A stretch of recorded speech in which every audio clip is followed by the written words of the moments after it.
Hi అండి, నమస్తే. Welcome to our channel voice of Lakshmi. Shri Yeddanapudi Sulochana Rani గారు రచించిన ప్రేమ సింహాసనం అనే నవలను ధారావాహికంగా వింటున్నాం కదండి. ఇప్పుడు 10వ భాగాన్ని వినేద్దామా? 20 రోజుల అనంతరం స్వప్న బాబుకి పాలిచ్చి నిద్రపుచ్చుతోంది. వరండాలో నుంచి నాగమ్మ కేక పెట్టింది. బుజ్జమ్మ, 4 గంటల బండికి నేను పట్నం వెళ్తున్నాను. నువ్వు పిల్లలకి ఆ పుస్తకాలు, పెన్నులు, ఇంకేమిటో కావాలని అన్నావుగా, ఒక చీటీ మీద రాసి పడెయ్యి, కొంగుకి ముడేసుకుంటాను. నాకసలే మతిమరుపు. ఆ పట్నం వెళ్ళానంటే ఆ సందడిలో ఒకటే గాబరాగా ఉంటుంది, మనసుకి ఏదీ తోచదు అంది. అలాగే అక్క అంది స్వప్న. బాబు నిద్రపోయిన తర్వాత మెల్లగా అతిపదిలంగా వడిలో నుంచి తీసి మంచం మీద పడుకోబెట్టింది. స్వప్న అల్మరా దగ్గరికి వచ్చింది. పిల్లలకి పుస్తకాలు, పెన్సిళ్ళు కావాలి. బాబుకి రబ్బరు గుడ్డ, దోమతెర, గొడుగు కావాలి. స్వప్న చీటీ రాయటానికి పుస్తకం తీస్తుంటే అందులో నుంచి కాగితం మడత జారి కింద పడింది. స్వప్న వంగి దాన్ని తీసుకుని చూసింది. ప్రసవించక పూర్వం ఒకరోజు సాయంత్రం తను కూర్చుని సుధీర్కి రాసిన ఉత్తరం.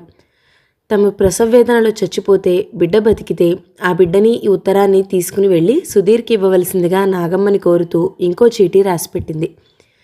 నాగమ్మకి ఇలా రాసింది. అక్క, నువ్వు అనుకున్నట్లుగా నేను ఎవరి చేత మోసగించబడలేదు. ఈ బిడ్డ నా పాపానికి ప్రతిఫలం కాదు. నాకు పెళ్ళయింది. నా భర్త కూడా అమృతమూర్తి. మా ఇద్దరి ప్రేమ కానుకే ఈ పసిబిడ్డ. కొన్ని కారణాల వల్ల నేను నా భర్తని వదిలేసి వచ్చాను. నా బిడ్డ నా తర్వాత అనాథ కావటం నేను భరించలేను. నాకేదైనా అయితే నా బిడ్డని ఈ అడ్రస్కి తీసుకుని వెళ్ళి అప్పగించగలవు. ఈ ఉత్తరం నువ్వే స్వయంగా అతనికి ఇవ్వు. బిడ్డని అప్పగిస్తూ స్వప్న చచ్చిపోయే వరకు నీ జ్ఞాపకాలతోనే బ్రతికింది అని చెప్పు. నువ్వు చేసిన మేలుకి కృతజ్ఞురాలిని. అంతకంటే ఏం చెప్పలేను. నీ స్వప్న. స్వప్న సుధీర్కి రాసిన ఉత్తరం తీసి చూసింది. అందులో ఇలా రాసింది. సుధీర్, మీ నుంచి దూరంగా వెళ్ళిపోయే ముందు మళ్ళీ ఇలా మీ ముందుకు రావాల్సి వస్తుందని కానీ, మిమ్మల్ని ఇలా భిక్ష అడగాల్సి వస్తుందని కానీ నేను అనుకోలేదు. ఇది నా దురదృష్టంగా నేను భావించటం లేదు. ఎందుకంటే నా స్వార్థం కోసం, నా స్వసుఖాపేక్ష కోసం నేను మిమ్మల్ని వదిలి వెళ్ళిపోలేదు. నేను శారీరకంగాను మీ నుండి వెళ్ళిపోయినా మానసికంగా ప్రతి క్షణం మీ సమక్షంలోనే గడిపాను. జీవితం నాకు సర్వస్వం ఇచ్చింది. నేను ఆనందంగా అందుకునే లోపల నువ్వు దీనికి అర్హురాలివి కావు అని నన్ను ఈడ్చి చంప మీద కొట్టినట్టుగా నా నుంచి సర్వస్వం లాక్కుంది. నేను మీ భార్యనయ్యాను. హంతకురాలు అనే లోకాపవాదుని నా జీవితం నుంచి తొలగించుకోవాలని ఎంతో తాపత్రయపడ్డాను. మీ భార్యగా ఈ లోకంలో ఒక సరికొత్త వ్యక్తిగా జన్మ ఎత్తాలని ఆశపడ్డాను, పెనుగులాడాను. కానీ నాకు శక్తి చాలలేదు. ఏ ప్రేమ అయితే నాకు ప్రాణం పోసిందో ఆ ప్రేమే నన్ను భయపెట్టింది. నా మూలంగా మీరు మీ అమ్మకి దూరం అయ్యారు. మీ అమ్మగారంటే మీకెంత ప్రేమో నాకు తెలియంది కాదు. నేను ఈ సర్వలోకాన్ని ఎదిరించగలను, ఎంతైనా యుద్ధం చేయగలను. కానీ మీ అమ్మగారు, ఆవిడ ముందు నేను తలవంచవలసిన దాన్ని. ఆవిడ ఆనందాన్ని హరించే హక్కు నాకు లేదు. ఆవిడ నన్ను స్వీకరించరు అని తెలిసిపోయిన తర్వాత నా జీవిత గమ్యం నేను నిర్ణయించుకోవాల్సిన అవసరం వచ్చింది. నేను తల్లిని కాబోతున్నాను. నాకు ఇష్టం ఉన్నా లేకపోయినా నేను బ్రతికి తీరాలి అనుకున్నాను. బహుశా నేను బ్రతికుంటే ఈ బిడ్డ ఎప్పటికీ మీ కళ్ళ ముందుకు వచ్చేది కాదేమో. కానీ మన బిడ్డని, నేను లేని ఈ బిడ్డని అనాథగా ఎక్కడో పెరగటం నేను ఊహించలేకపోతున్నాను. అందుకే మీకు అప్పగిస్తున్నాను. ఈ బిడ్డని మీకు ఇష్టం ఉన్నా లేకపోయినా బాధ్యత స్వీకరించి ఎక్కడో ఒక చోట ఒక సద్వర్తన కలిగిన వ్యక్తిగా పెరిగే ఏర్పాట్లు చేయండి. ఇదే నేను మిమ్మల్ని కోరే భిక్ష. జీవితం నన్ను అన్యాయంగా శిక్షించింది. అది హంతకురాలు అనే ముద్ర వేసి కాదు, మిమ్మల్ని ఇచ్చి నా జీవితం నందనవనం చేసినట్టే చేసి అంతలోనే శూన్యంగా మార్చేసింది. సుధీర్, మీకు తెలీదు, ఒక ఆడపిల్ల ఒక రోజుకైనా సరే మహారాజ్ఞి అయ్యి మళ్ళీ మామూలు జీవితం గడపడం అంటే మామూలు విషయం కాదు. మీ జీవితంలో ప్రేమ సింహాసనం పొందిన నేను ఈనాడు అనామకురాలిగా ఎక్కడో రాలిపోవడం అంటే ఏమిటో నేను పడుతున్న క్షోభ మీకు అర్థం కాదు. సుధీర్, మీకు నా మీద ఎందుకింత ప్రేమ కలిగిందో ఇప్పటికీ నాకు అర్థం కాదు. దానికి నా అందచందాలు కానీ తెలివితేటలు కానీ కారణం కావు అని మాత్రం నాకు బాగా స్పష్టంగా తెలుసు. నా చీకటి జీవితంలో మీ ప్రేమ మెరుపులా మెరిసింది. ఆ వెలుగులో జీవితం మిరుమిట్లు గొలిపినట్లుగా దగద్దగాయమానంగా మెరిసిపోయింది. ఆ భావం క్షణికమే కావచ్చు, కానీ అనంతం. ఒకసారి చాలా చిన్నప్పుడు అమ్మతో నాన్నతో నేను సెలవుల్లో తిరుపతి వెళ్ళాను. అక్కడ దర్శనానికి వెళ్ళినప్పుడు నేను ఆ ఏడుకొండల వాని ముందు నిలబడింది క్షణంసేపే. కానీ స్వరూపం, ఆ నగలు, ఆ దీపాలు నాకు దగద్దాయమానంగా కళ్ళు మిరుమిట్లు గొలిపినట్టుగా అనిపించాయి. తర్వాత ఇప్పుడు కళ్ళు మూసుకున్నా నాకు ఆ రూపమే కాంతులిన్నుతూ కళ్ళెదుట కనిపించేది. ఒక విచిత్రమైన అద్భుతమైన అనుభవం పొందినట్లుగా మనసు పరవశం చెందేది. ఇప్పుడు ఆలోచిస్తే సరిగ్గా జీవితంలో మీ రాక కూడా అలాగే అనిపిస్తుంది. మీ జీవితంలో నా ప్రమేయం అతి స్వల్పమే కావచ్చు. ఆ అనుభవం మాత్రం నాకు అనంతం. నా జీవితం అంతా అదే అనిపిస్తుంది. నేను ఎక్కడ ఉన్నా ఏం చేస్తున్నా ఆ అందమైన అనుభవం నన్ను వదలటం లేదు. ఆ అనుభవం పొందిన వ్యక్తిగా నేను తృప్తిగా సుఖంగా హాయిగానే చచ్చిపోతున్నాను. నా జ్ఞాపకంగా మీరు ఈ బిడ్డని స్వీకరిస్తే బాగుండునని ఎంతో ఆశగా ఉంది. నా ఆశ దురాశ కానీ అత్యాశ కానీ కాకూడదని ఆ భగవంతుడిని ప్రార్థిస్తూ సెలవు తీసుకుంటున్నాను. మీ జీవితంలో నేను ఒక కలగా మిగిలిపోయాను అని భావిస్తున్నాను. జన్మ జన్మాలకి నీ స్వప్న. స్వప్న ఉత్తరం చదువుతూ చలనం లేని బొమ్మలా నిలిచుండిపోయింది.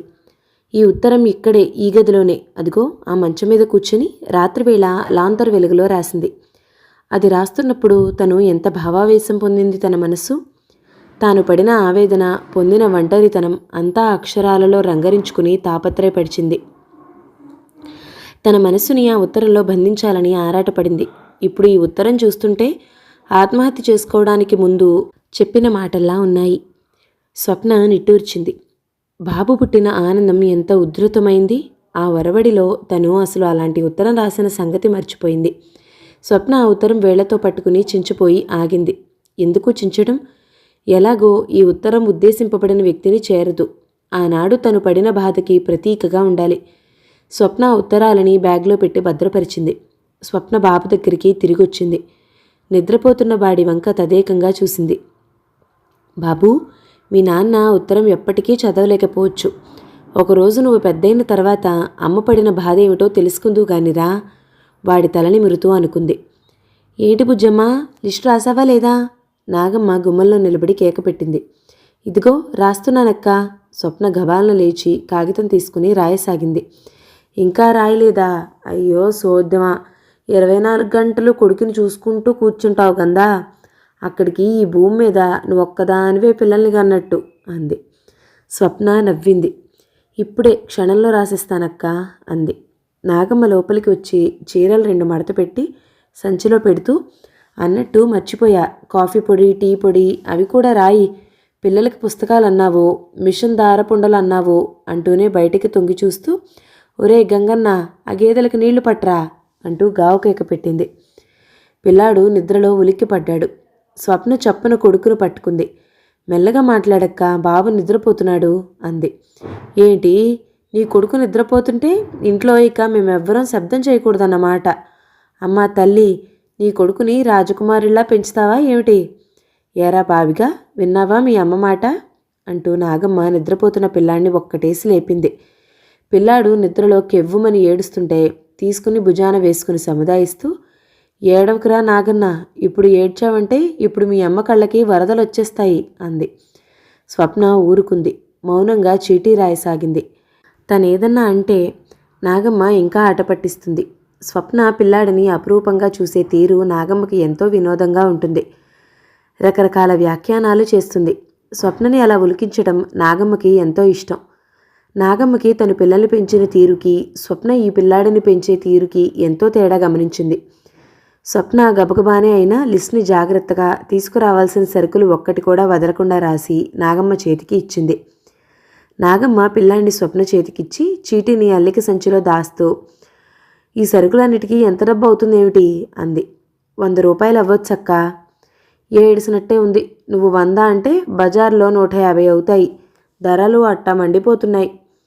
ఈ రోజుల్లో 4 పిల్లలున్నంత నరకం ఇంకేదీ లేదనుకో. వాళ్లకు గుడ్డు చాకరీ చెయ్యాలి. వీళ్ళు చదివి నా నెత్తిన ఏం కొరివి పెడతారో ఏమో కానీ ఇప్పుడు మాత్రం పెట్టలేక చస్తున్నాను. వెధవ ఖర్చులు. ఇంకో గేదెను కొందామంటే వీలే కావటం లేదు అంటూ సనుక్కుంటూ వెళ్ళింది. నాగమ్మకి డబ్బు ఖర్చు పెట్టాలంటే చాలా భయం. మళ్ళీ పిల్లలకి చదువు కావాలని ఆశ. పిల్లలకి పుస్తకాలు కావాలని అన్నప్పుడల్లా చదువు మానేమని తిడుతుంది. కానీ ఆ తిట్లు ఆ క్షణం వరకే. మళ్ళీ ఒక్కటి కూడా మానకుండా కొనుక్కొస్తుంది.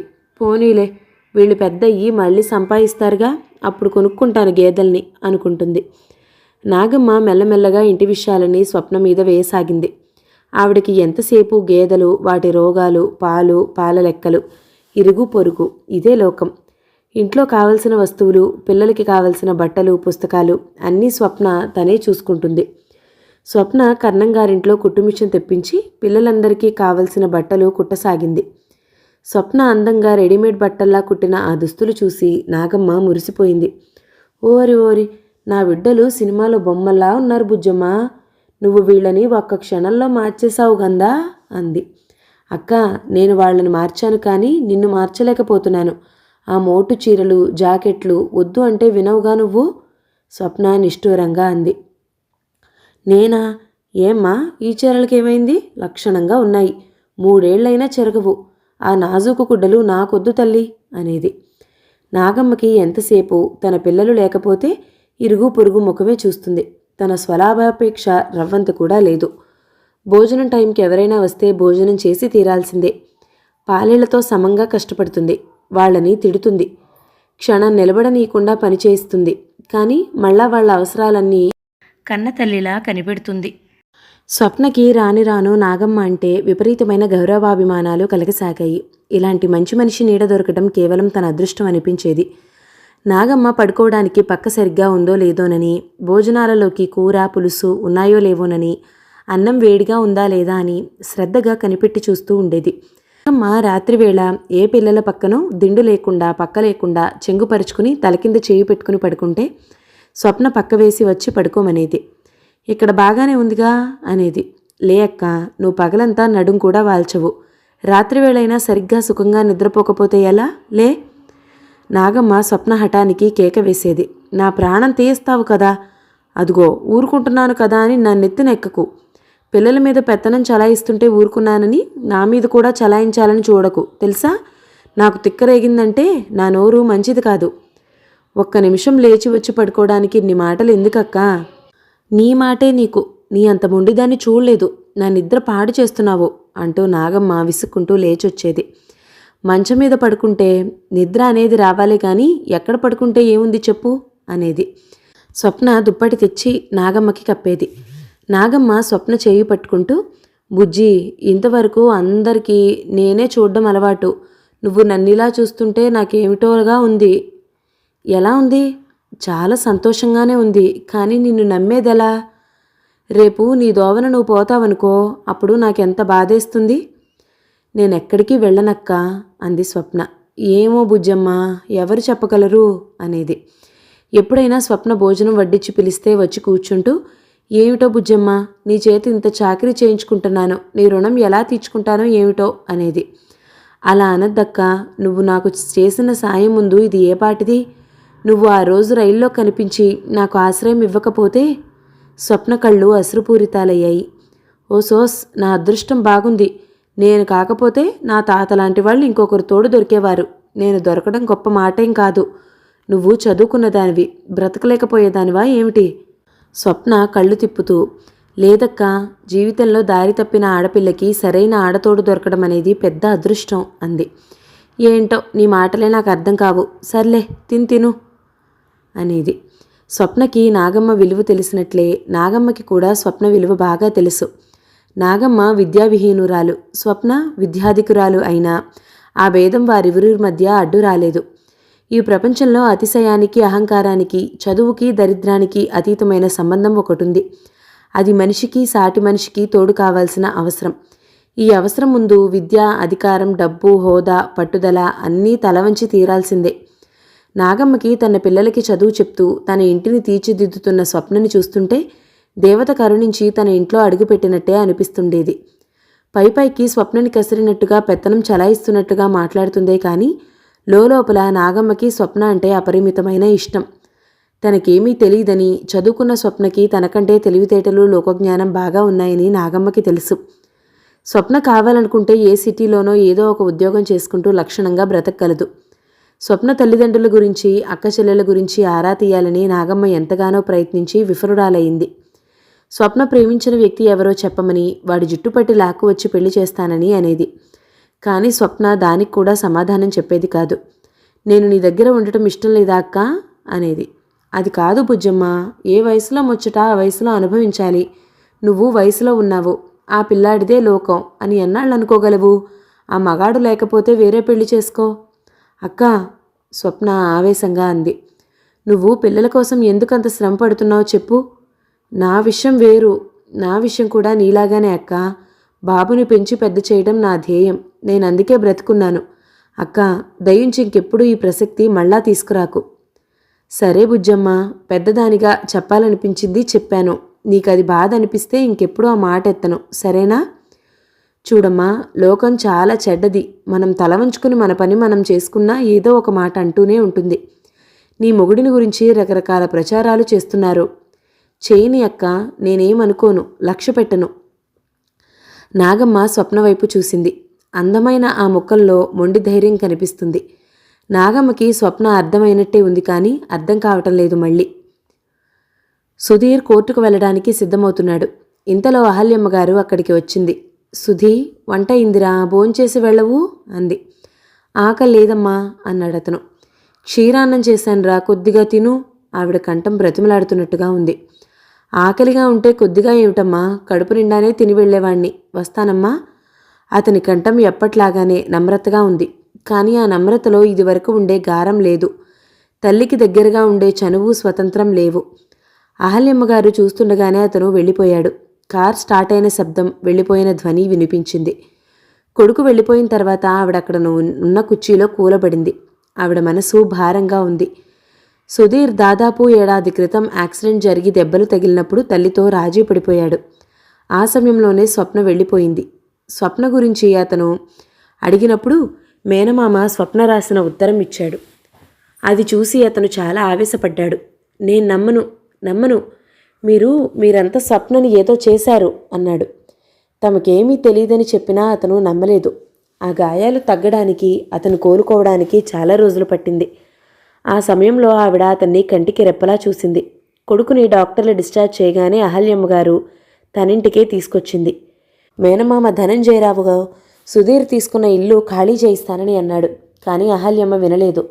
అన్నయ్య, వాడిప్పటికే మన మీద అపోహపడుతున్నాడు. ఆ ఇల్లు కూడా ఖాళీ చేస్తే ఇంకా బాధపడతాడేమో అంది. వాడి మొహం, వాడేదో అనుకుంటాడని నెల నెల ఎవరూ ఉండని ఆ ఇంటికి అంత అద్దె చెల్లించటమా? ఎంత డబ్బు దండగైనా పర్వాలేదు, వాడికి ఇష్టమైనప్పుడు వాడే ఖాళీ చేయని అంది. సరే, నీ ఇష్టం అన్నాడాయన. సుధీర్ కొద్దిగా కోలుకున్నాడు. ఇంకా అతని మణికట్టు మీద, నుదుటి మీద, కాలి మీద ప్లాస్టర్లు ఊడతీయలేదు. అహల్యమ్మగారు కొడుకు ఆరోగ్యం కోసం, మనశ్శాంతి కోసం, అతని గ్రహాలు బాగాలేవని చెప్తే ఉపశాంతి కోసం గుడిలో అభిషేకాలు చేయిస్తుంది. ఒకసారి ఆవిడ గుడికి వెళ్ళింది. వెళ్ళేటప్పుడు కొడుకు దగ్గరికి వచ్చి నుదుటి మీద చేయి వేసి చూసి, ఈ పూట జ్వరం రాలేదు, అమ్మయ్యా, ఇక రాదేమో. సుధీ, నేను గుడికెళ్ళొస్తానురా అంది. అతను వెళ్ళి రమ్మన్నట్టు తల ఊపాడు. అహల్యమ్మగారు వెళ్ళింది. గుడి నుంచి తిరిగొచ్చేసరికి ఇంట్లో కొడుకు లేడు. మంచం ఖాళీగా ఉంది. కుర్చీలోనూ లేడు. అతని ఆఫీస్ రూమ్లో లేడు. వంట మనిషిని పిలిచి అడిగింది. ఏమోనమ్మా, నాకు తెలీదు అన్నాడు. అహల్యమ్మగారి ముఖం కాలిన కాగితంలా అయింది. ఆ ఖాళీ పక్క, కుర్చీ, అతను సగం చదువుతూ పక్కన పడేసిన పుస్తకం, ఆ నిశ్శబ్దం ఆవిడ గుండెలు తల్లడిల్లేలా చేశాయి. ఎక్కడికెళ్ళాడు? ఏమయ్యాడు? ఆవిడ కాళ్ళు వణికిపోతున్నాయి. గుండెలు ఆగిపోతాయేమోనన్నంత వేగంగా కొట్టుకుంటున్నాయి. ఇల్లంతా వెతికింది, ఎక్కడా లేడు. గబగబా వెళ్ళి అన్నగారికి ఫోన్ చేసింది. ఆయన ఇంట్లో లేడుట. విమల ఫోన్ తీసింది. విమి, నాకు కాళ్ళు చేతులు ఆడటం లేదు. ఆవిడ హఠాత్తుగా ఏడ్చేసింది. విమల కంగారుగా, అత్తయ్య, గాబరా పడకు, నేను ఇప్పుడే వస్తున్నాను. బావ ఎక్కడో ఒక చోటు ఉండే ఉంటాడు. నువ్వు బెదిరిపోతున్నావేమో అనవసరంగా అంటోంది. కానీ విమలకి కూడా భయంగానే ఉంది. పావుగంటలో విమల వచ్చేసింది. విమల వచ్చేసరికి అహల్యమ్మగారు హాల్లో కుర్చీలో కూర్చుని ఏడుస్తుంది. నౌకర్లు నిలబడి ఉన్నారు. విమల రాగానే ఆవిడ కౌగిలించుకుంది. ఉత్తరం లాంటిదేమీ లేదా అత్తయ్య? లేదు, నువ్వు చూడు. విమల గదిలోకి వెళ్ళి సుధీర్ పక్కంతా వెతికింది. డ్రాయర్ లాగి చూసింది. పుస్తకాలు చూసింది. ఇంతలో ధనంజయరావు గారు భార్య కూడా వచ్చారు. చల్లాయి, నువ్వేం భయపడకు, వాడెక్కడున్నా నేను పట్టుకొస్తాను అన్నాడు. ఆయన పోలీసులకి ఫోన్ చేశారు. వెతకడం కోసం స్వయంగా వెళ్లారు. చీకటి పడింది. లైట్లు వెలిగాయి. కూర్చున్న అహల్యమ్మగారు హఠాత్తుగా లేచింది. ఎక్కడికెత్తయ్యా అంది విమల. విమి, వాడెక్కడికెళ్ళాడో నాకు తెలుసు. డ్రైవర్ని కార్ తీయమని చెప్పు అంది చెప్పులేసుకుంటూ. ఎక్కడికి వెళ్ళాడంటావు? వెళ్ళి చూస్తే గానీ తెలీదు. నా ఆశ అత్యాసేమో. ఆవిడ బయలుదేరింది. విమల కూడా వెంట వచ్చింది.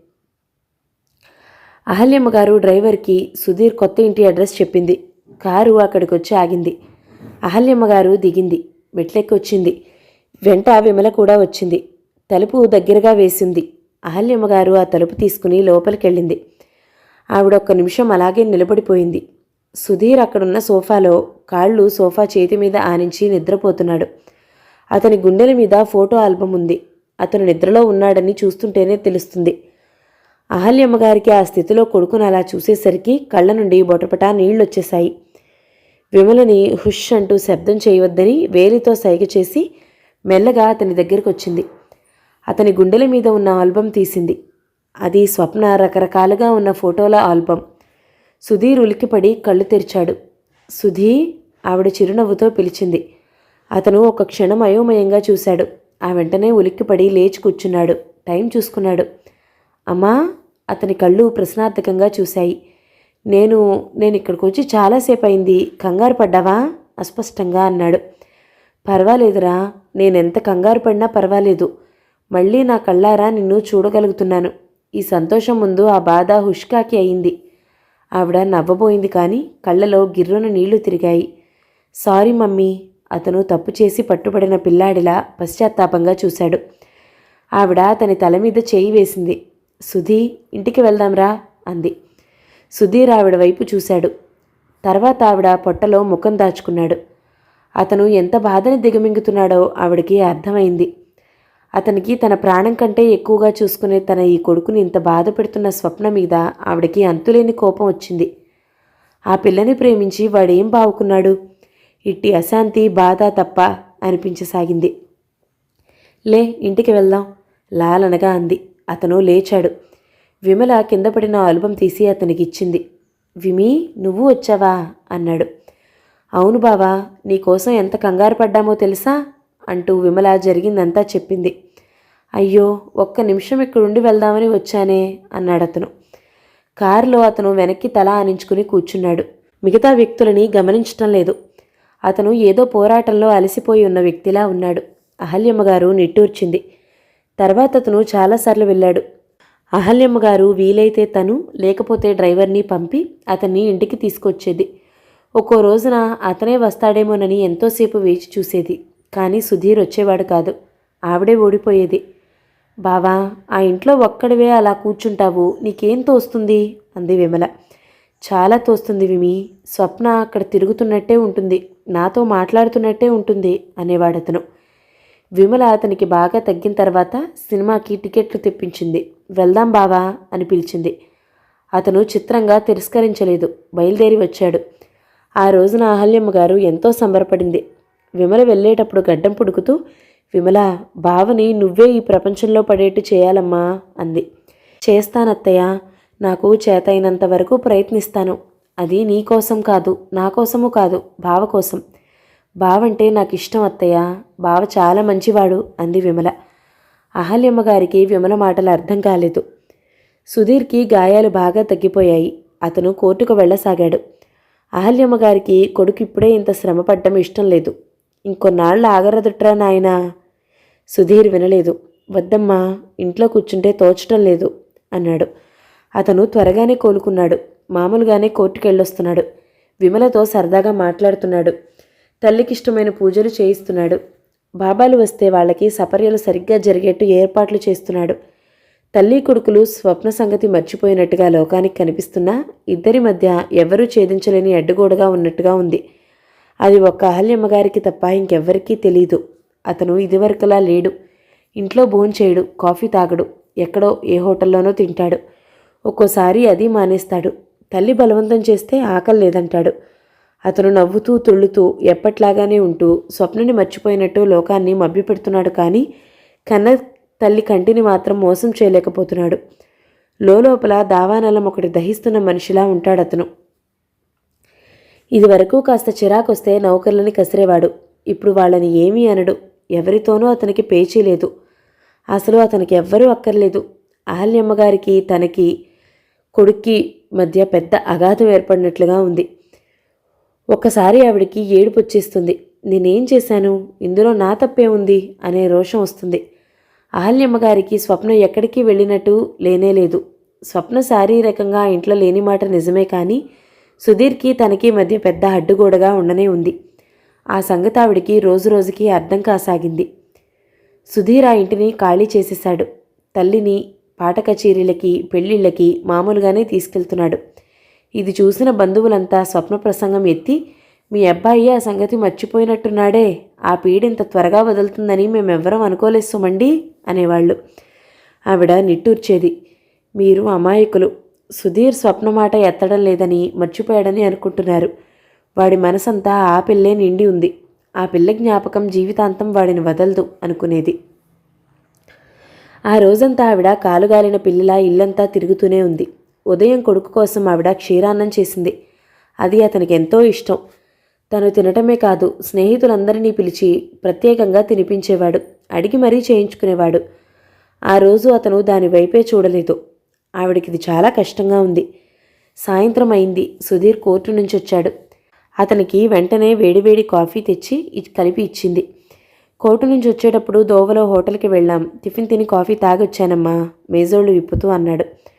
ఆవిడ ముఖంలోకి పొంగి రాబోతున్న ఆవేశాన్ని తమాయించుకుంటుంది. ఒక క్షణం కాఫీ కప్పుని తదేకంగా చూసింది. ఆ తర్వాత కొడుకు వైపే చూస్తూ అంది, సుధీ, ఒక్క మాట అడుగుతాను, నిర్మోహమాటంగా నిజం చెప్తావా? ఏమిటది? నేను చేసిన తప్పేమిటో చెప్పు. అతను చకితుడైనట్టు చూశాడు. అదేమిటమ్మా, నీ ఈ ప్రవర్తనకి నేనేగా బహద్దురాలిని, కానీ అది నా తప్పంటావా? అతను మాట్లాడలేదు. స్వప్న నా మూలంగా దూరమైందని కదూ? నేనెప్పుడూ అలా అనుకోలేదు. అతను వెంటనే అన్నాడు, నిజం చెప్పరా? నా వైపు చూసి నా మీద ఒట్టేసి నిజం చెప్పు. నా మీద నీకు కోపం లేదా? సుధీర్ మాట్లాడలేదు. తల వంచుకుని మేజోళ్ళు సరిదీసాగాడు. అహల్యమ్మగారు ఆవేశంగా అంది, ఆ అమ్మాయి మామూలు అమ్మాయి అయితే నేను గుండెల్లో దాచుకుని నీకంటే ఎక్కువగా ప్రేమించేదానిరా. కానీ ఆ అమ్మాయి ఒక హంతకురాలు, జైలుకు వెళ్ళి వచ్చిన వ్యక్తి. నా ఇంటిని, నా వాళ్ళని ఎంతో పవిత్రంగా చూసుకుంటాను నేను. హంతకురాలిని నా కోడలిగా గౌరవించలేకపోవడం నా తప్పట్రా? అమ్మా, ఎందుకు 10 సార్లు ఆ మాట అంటావు? అంటానురా, 10 సార్లు కాదు, 100 సార్లు, 1000 సార్లు, 1,00,000 సార్లు అంటాను. ఏం, ఆ అమ్మాయి హత్య చేయలేదా? జైలుకు వెళ్ళలేదా? అసలు ఇదంతా నీ తప్పురా, నీ తప్పు. నీ కాబోయే భార్యగా ఎలాంటి వ్యక్తి ఇంటికి రావాలో నేను పెట్టుకున్న ఆశలు నీకు తెలుసు. అయినా కూడా ఒంటి మీద స్పృహ లేని వాడిలా ఆ అమ్మాయి వలలో పడిపోయావు. అమ్మ అనే ప్రాణం ఉన్నదన్న సంగతే మర్చిపోయావు. నువ్వు నాతో చెప్పకుండా పెళ్లి చేసుకున్నందుకు కాదురా నేను ఏడ్చింది, ఒక హంతకురాలి వలలో చిక్కుకుని మన వంశగౌరవాన్ని మంట కలిపినందుకు. అలాంటి వాళ్ళ నీడ పడితే ఆ గాలి కూడా మైలపడిందనే భావిస్తాను నేను. పాపిష్టిది. నా ఆనందం దోచిందిరా. నా జీవితంలో నిప్పులు పోసి వెళ్ళింది. ఎక్కడైనా బ్రతికి ఉంటే ఇంతకింత అనుభవిస్తుంది. అమ్మా, అతను కూడా అరిచాడు. ఎందుకమ్మా, కళ్ళెదుటలేని ఆ నిర్భాగ్యురాల్ని ఎందుకలా ఆడిపోసుకుంటావు? నువ్వు కోరిందే జరిగిందిగా, నీకు దూరంగా వెళ్ళిపోయిందిగా. ఇంకా అదే సంగతి నువ్వెందుకు మాట్లాడతావు? హంతకురాలు. స్వప్న ఆ మోహన్ని కావాలని హత్య చేయలేదమ్మా. అది ఒక ప్రమాదంగా జరిగిపోయింది. ఈ మాట 1,00,000 సార్లు చెప్పాను, అయినా నువ్వు వినవు. హంతకురాలు అనే మాట వస్తే హంతకురాలి గాలి కూడా నీకు సోకకూడదు అనుకుంటే నువ్వు చేస్తున్న పనేమిటి? హంతకులతో కలిసి ఎందుకు కూర్చుంటున్నావు? కలిసి ఎందుకు భోంచేస్తున్నావు? వారి చేతిపెట్టు పవిత్రంగా ఎందుకు భావిస్తున్నావు? అతని ముఖం ఎర్రబడింది. మెడ దగ్గర నరాలు ఉబ్బాయి. అతని ఆవేశం చూసి అహల్యమ్మగారు నివ్వెరపోయింది. ఏమిటి నువ్వనేది? నేను హంతకులతో కలిసి భోంచేయటమేమిటి? ఏమిటా? సుధీర్ విసురుగా అల్మరా వైపు వెళ్ళబోయాడు. ఇంతలో ఫోన్ మోగింది. అతను ఆగి వెళ్ళి ఫోన్ తీసుకున్నాడు. అవతల నుంచి పార్టీ ఒకరు కేసు గురించి మాట్లాడారు. 5 నిమిషాలయ్యింది. సుధీర్ ఫోన్ పెట్టేశాడు. ఎదురుగా తల్లి నిలబడి ఉంది. ఆవిడ ముఖం దిగ్భ్రాంతగా ఉంది. చెప్పరా, ఎవరు హంతకులు? అంది. ఓ, అతను ముఖాను పట్టిన చెమటిని తుడుచుకున్నాడు. మమ్మీ, ఆవేశంలో ఏదో అనేశాను, క్షమించు. సుధీర్, నా దగ్గర దాచకు. ఏం లేదు మమ్మీ, ఏదో ఉంది, నువ్వు మళ్ళా దాస్తున్నావు. ఏం లేదు అత్తయ్య. ఇంతలో విమలొచ్చింది. అహల్యమ్మగారు అక్కడి నుండి వెళ్ళింది. మై గాడ్, అతను కుర్చీలో కూలబడ్డాడు. తనేం చేయబోయాడు? తల్లి గుండెల్ని బద్దలు చేయబోయాడు. జీవితంలో కొంతమంది నమ్మకాలు బలమైన గోడల్లా ఉంటాయి. వాటిని ఆసరా చేసుకుని వాళ్ళు బతుకుతారు. ఆ గోడలు కూలిపోతే వాళ్ళు వాటిలో పడి శిథిలం అయిపోతారు. వాళ్ళిక లేవలేరు, మామూలు వ్యక్తులు కాలేరు. తల్లికి అలాంటి ప్రమాదం రానీయకూడదు. అందుకే ఈ రహస్యం ఇన్నాళ్ల నుంచి తన గుండెల్లోనే దిగమింగుతూ వచ్చాడు. విమల ఇంతలో అక్కడికొచ్చింది. బావా, ఏం చేస్తున్నావు? ఏం లేదు విమి, రవీంద్ర భారతిలో పాట కచేరీ ఉంది బావా, వెళ్దామా? వస్తాను, పద. పొద్దుట జ్వరంతో పడుకున్నావని అమ్మ చెప్పింది, ఇప్పుడేమో పాట కచేరీ అంటున్నావు. ఒంట్లో ఎలా ఉంది? అంది అహల్యమ్మగారు. నడిస్తే ఆయాసం తప్ప నాకేం సుస్థి లేదత్తయ్యా. ఆయాసం ఉండదా? నువ్వు బాగా లావయ్యావని, డైటింగ్ చేయమని నీకెన్నిసార్లు చెప్పానో అన్నాడు సుధీర్. అదేమిటో బాబా, ఎందుకు తినాలనే కోరిక చంపుకోవాలని అనిపిస్తుంది. అందరూ తాను బాగా లావయ్యానని అంటున్నారు. డైటింగ్ చేయక తప్పేటట్టు లేదు అంది. అహల్యమ్మగారు సరిగ్గా సమయానికి విమల వచ్చి పరిస్థితి మామూలుగా మార్చినందుకు లోలోపల సంతోషపడింది. ఒక పెద్ద ప్రమాదం తప్పినట్టుగా అయింది. కానీ హంతకులు అంటున్నారు. ఎవరు ఎవరు ఎవరా వ్యక్తి? ఆవిడ మనసులో తొలుస్తూనే ఉంది. ఆ రాత్రి సుధీర్ పాట కచేరీ నుంచి వచ్చేసరికి రాత్రి 10 గంటలు దాటింది. అన్నానికి రా అని పిలిచింది. ఆకలి లేదమ్మా అన్నాడు. నా చేతి అన్నం తినకూడదని ఏదైనా ఒట్టు వేసుకున్నావా? అదేం మాటమ్మా, నేను ఇంట్లో అన్నం తింటూనే ఉన్నానుగా. తింటున్నావు, అది కూడా ఒక తిండేనట్రా. భోజనానికి వచ్చి మొక్కుబడిగా 2 మెతుకులు కొరకడం, లేకపోతే అసలు అది కూడా ఉండదు. సుధీ, నేనేం చేశాననరా ఈ రంపపు కోత? అమ్మా, మళ్ళీ మొదలా? నేను ఇంట్లో ఉండాలా వద్దా చెప్పు. అది ఏదైనా కాస్తంటే చాలు కంటికి కనిపించకుండా పోతానంటావు. అసలు పిల్లల్ని కనడమే ఒక మహాపాపం అనుకుంటాను. వాళ్ళ మీద ప్రాణాలు పెట్టుకుని బతుకుతాం. వాళ్ళకి మా ప్రేమ విసుగ్గా ఉంటుంది. ఏం చేయనురా? నాకు ఇంకో 2-3 పిల్లలు లేకపోవడం నీ దురదృష్టం. నువ్వు విసుక్కున్నా అసహించుకున్నా నా ప్రేమ నిన్ను ఇట్టా పీడిస్తూనే ఉంటుందిరా. నేనంటే నీకు విసుగని తెలుసు, ఏం చేయను? ఆవిడ కుర్చీలో కూర్చుని ఏడవసాగింది. సుధీర్ తమాయించుకున్నట్లుగా కోపం ఆపుకున్నాడు. తల్లి దగ్గరికి వచ్చాడు. మమ్మీ, ఎందుకలా అంటావు? నువ్వు అన్న మాటలు ఏమాత్రం నిజం కాదని నీకు తెలుసు. నాకు నీ మీద విసుగు లేదమ్మా, ఈ జీవితం మీదే నాకు విసుగ్గా ఉంది. దానికి నేనే కారణం అంటావుగా నువ్వు. అననమ్మా, కలలో కూడా అనుకోను. ఎవరి కర్మకి ఎవరు కర్తలు కారనే విషయం నాకు బాగా తెలుసమ్మా. నన్ను కాస్త అర్థం చేసుకోవడానికి ప్రయత్నించు. నాకు జీవితం అంతా శూన్యంగా అనిపిస్తుంది. దేని మీద ఇచ్చలేదు. యాంత్రికంగా బ్రతుకుతున్నాను నేను. నా విసుగంతా నా జీవితం మీదేనమ్మా, నీ మీద కానే కాదు. సుధీ, నువ్వు వేరే పెళ్లి చేసుకోరా. అతను హతాశుడైనట్టు చూశాడు. తల్లికి దూరంగా జరిగి కిటికీ దగ్గరగా వెళ్ళి నిలబడ్డాడు. నా మాట వినరా, జరిగిందేదో జరిగిపోయింది. నువ్వు తెలియకుండా చేతివేళ్లు కాల్చుకున్నావు. కనీసం ఆ బాధ మానటానికైనా ఉపశమనం కావాలి. ఒక్క మాట అడగనా అమ్మా? ఏమిట్రా? నాన్న పోయి ఎన్నాళ్ళైంది? నువ్వు మళ్ళీ పెళ్ళెందుకు చేసుకోలేదు? సుధీ, ఆవేశపడకమ్మా. నాన్నంటే ఇప్పటికి కూడా నీకు అంత భక్తి ప్రేమ ఎందుకు? ఆయన ఉన్నట్టే తలుచుకుంటూ ఉంటావే, ఆయన జ్ఞాపకాల్లో బ్రతుకుతున్నట్టు మాట్లాడతావే. నా జీవితానికి మిగిలింది అదే కదరా. నాకు కూడా అంతేనమ్మా. ఆ జ్ఞాపకాలు చాలు. ఇంకొకరి నీడ కూడా నేను భరించలేను. స్వప్న నాకు అందించిన ఆనందపు అమృతంతో ఈ జీవితమే కాదమ్మా, ఇంకో 100 జీవితాలు బ్రతకగలను. సుధీ, నువ్వు చాలా చిన్నవాడివి, కానీ జీవితం నాకు పెద్ద అనుభవం నేర్పిందమ్మా. అహల్యమ్మగారు నిట్టూర్చింది. అతనితో ఏదో చెప్పబోయి గోడతో మొరపెట్టుకున్నట్టే ఉంది. అన్నానికిరా, ఆకలి లేదమ్మా. ఈ మాట విని విని నాకు విసుగు పుడుతుంది. నా తృప్తికైనా వచ్చి 2 మెతుకులు తిను. సరే పదమ్మా, పెట్టు. ఆవిడ ఆనందంగా లేచి వెళ్ళింది. సుధీర్ ఆవిడతో కలిసి భోంచేశాడు. అహల్యమ్మగారు లోపల అనుకుంది, ఇట్లాగే నేను హఠం చేసి ఇలా భోజనం పెట్టినట్టే ఆ పెళ్లి కూడా చెయ్యాలి. నా మాట వాడు కాదనడు. అహల్యమ్మగారు తులసికోటలో నీరు పోస్తుంది. అమ్మా, అయ్యగారు వచ్చారు అని చెప్పాడు వంట మనిషి. ధనంజయరావు లోపలికొచ్చాడు. రా అన్నయ్య అంటూ ఆహ్వానించింది. కూర్చో అంది. సుధీరేడి? కూర్చుంటూ అడిగాడు. కోర్టుకు వెళ్ళాడు. వాడి సంగతే కనుక్కుందామని వచ్చాను. అహల్యమ్మగారు మాట్లాడలేదు. ఆయన అన్నాడు, చూడు చెల్లాయి, ఆ స్వప్న పోయి 3 సంవత్సరాలు కావస్తుంది. విమల పెళ్లి సంగతి ఏమిటి అంటే వాడిని కాస్త కోలుకొని మన్నావు. విమలకి యుక్త వయసు వచ్చింది. ఇప్పటికే ఆలస్యమైంది. ఇక ఆగమనడం భావ్యం కాదు. అవునన్నయ్య, ఇన్నాళ్ళు నేను దేనికోసం ఆగాను? వాడికే పిల్లనివ్వాలని ఆ తపనతోనేగా. లోకం దృష్టిలో నీ కొడుకు ఎంత నవ్వులు పాలైనా వాడే నా అల్లుడు కావాలని ఎందుకు అనుకుంటున్నాను? నీ మీద ప్రేమతోనేగా. నేను కావాలి అనుకుంటే లోకంలో మగపిల్లలు కరువయ్యారంటావా? అహల్యమ్మగారి కళ్ళలో నీళ్లు తిరిగాయి. లేదన్నయ్య, లేదు. నువ్వు నాకు అన్నవి కావు, సాక్షాత్తు ఆ భగవంతుడే అనుకుంటాను.